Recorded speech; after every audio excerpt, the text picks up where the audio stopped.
નમસ્કાર દર્શક મિત્રો, સરહદ ન્યૂઝ ચેનલમાં આપનું સ્વાગત છે. હું અનિતા ગોસ્વામી. હવે જોઈએ સમાચાર વિસ્તારથી. આંગણવાડી કાર્યકર અને હેલ્પર બહેનોએ માનદ વેતન અને વધુ પડતી ઓનલાઈન કામગીરી થોપવા મામલે સમગ્ર દેશવ્યાપી હડતાલના પડઘા આજે વાવ-થરાદ જિલ્લામાં પણ જોરશોરથી પડ્યા છે. જ્યાં વાવ-થરાદ અને ધરણીધર તાલુકાની હજારો બહેનોએ કલેક્ટર કચેરી સુધી રેલી કાઢી ન્યાયની માંગ સાથે આવેદનપત્ર આપવામાં આવ્યું છે. અમારી માંગે પૂરી કરો તેવા સૂત્રોચ્ચાર અને બેનરો સાથે બહેનો એ સરકાર સામે માંગણી મૂકી છે. જો માંગણી પૂરી નહીં થાય તો આમ જ હડતાળ વધુ બહોળી સંખ્યામાં ચાલુ રહેશે તેમ બહેનોએ જણાવ્યું હતું. બ્યુરો રિપોર્ટ રમેશગીરી ગોસ્વામી, સરહદ ન્યૂઝ, ગુજરાત. થરાદની આનંદનગર કોલોનીથી જિલ્લા કલેક્ટર કચેરી સુધી આંગણવાડી કાર્યકર બહેનોની વિશાળ રેલી નીકળી હતી.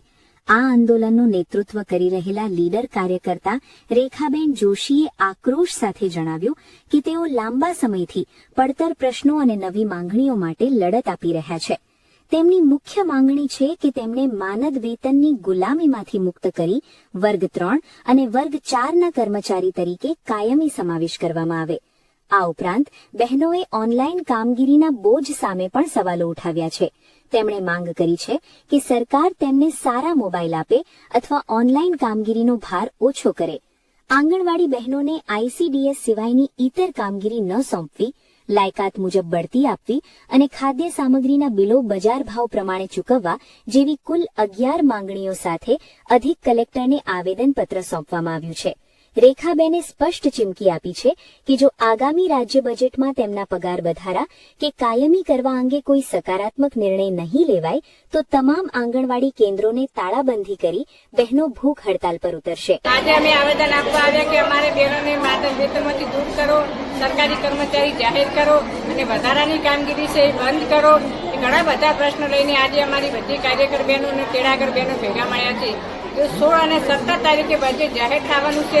બજેટ જાહેર થશે એમાં કોઈ અમારું આંગણવાડીનો પગાર વધારો નહીં થવામાં આવે તો અમારી બહેનો જ્યાં સુધી પગાર નહીં વધારો કરે ત્યાં સુધી હડતાલ ઉપર સતત ને સતત ચાલુ રહેશે અને આંગણવાડી કેન્દ્ર બંધ રાખવામાં આવશે. હાલ ખાલી થરાદની બહેનો છે કે સમગ્ર જિલ્લામાંથી?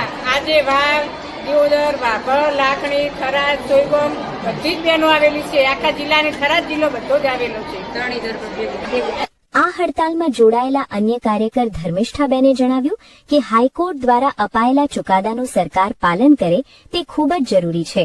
ઘણા વર્ષોની રજૂઆત અને કોર્ટમાં આદેશ બાદ પણ જ્યારે ન્યાય નથી મળતો ત્યારે નાછૂટકે અમારે રસ્તા પર ઉતરવું પડ્યું છે. કેન્દ્ર સરકારે જે લેબર કોડ લાગુ કર્યો છે તે રદ કરવાની માંગ સાથે વાવ થરાદની બહેનોએ દેશવ્યાપી હડતાલને સંપૂર્ણ સમર્થન આપ્યું છે. જો માંગણીઓ નહીં સંતોષાય તો આગામી દિવસોમાં આંગણવાડી કાર્યકરો તેમની રણનીતિ મુજબ ઉગ્ર આંદોલન કરશે અને તેની તમામ જવાબદારી તંત્રની રહેશે.